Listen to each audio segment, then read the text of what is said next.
April 2026ರಂದು ಸಾಮಾಜಿಕ ಜಾಲತಾಣದಲ್ಲಿ ಒಂದು ವಿಡಿಯೋ ಹೊರಗಾಗ್ತದೆ.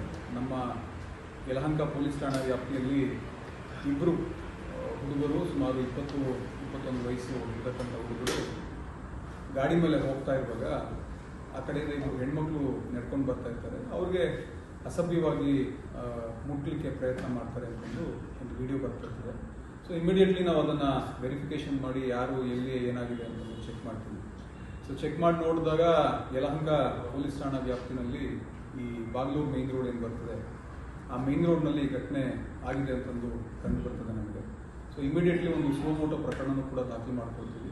ದಾಖಲು ಮಾಡಿಕೊಂಡು ಇಬ್ಬರು ಆರೋಪಿತರನ್ನು ಕೂಡ ನಾವು ಈಗಾಗಲೇ ಅರೆಸ್ಟ್ ಮಾಡಿದ್ದೀವಿ. ಸೊ ಮೇಯ್ನ್ ಹಿಂದೆಗಡೆ ಯಾರು ಕೂತಿರ್ತಾನೆ ಆತನ ಹೆಸರು ಹರೀಶ್ ಅಂತಂದು, ಮೂಲತಃ ಪಾವಗಡದವನಾಗಿರ್ತಾನೆ ಇವನು.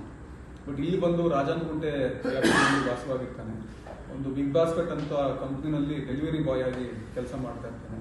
ಸೊ ಗಾಡಿ ಓಡಿಸ್ತಾ ಇರೋನು ಕೂಡ ಪ್ರಜ್ವಲ್ ಅಂತಂದು. ಸೊ ಆತನಿಗೂ ಕೂಡ ಸುಮಾರು 20 ವಯಸ್ಸು. ಇಬ್ಬರೂ ಕೂಡ SSLCನಲ್ಲಿ ಫೇಲ್ ಆಗಿ ಸೊ ಆ ನಂತರ ಬಿಗ್ ಬಾಸ್ಕೆಟ್ನಲ್ಲಿ ಕೆಲಸ ಮಾಡ್ಕೊಂಡಿರ್ತಾರೆ. ಸೊ ಇಬ್ಬರನ್ನು ಕೂಡ ಅರೆಸ್ಟ್ ಮಾಡಿದ್ದೀವಿ.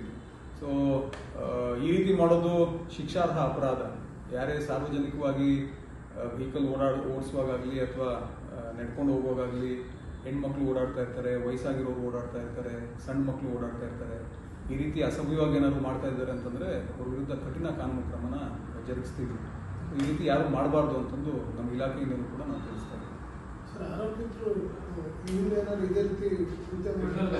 ಕ್ರಿಮಿನಲ್ ಬ್ಯಾಕ್ಗ್ರೌಂಡ್ ಆಸ್ ಆಫ್ ನಾವು ಯಾವುದು ಕಂಡು ಬಂದಿಲ್ಲ.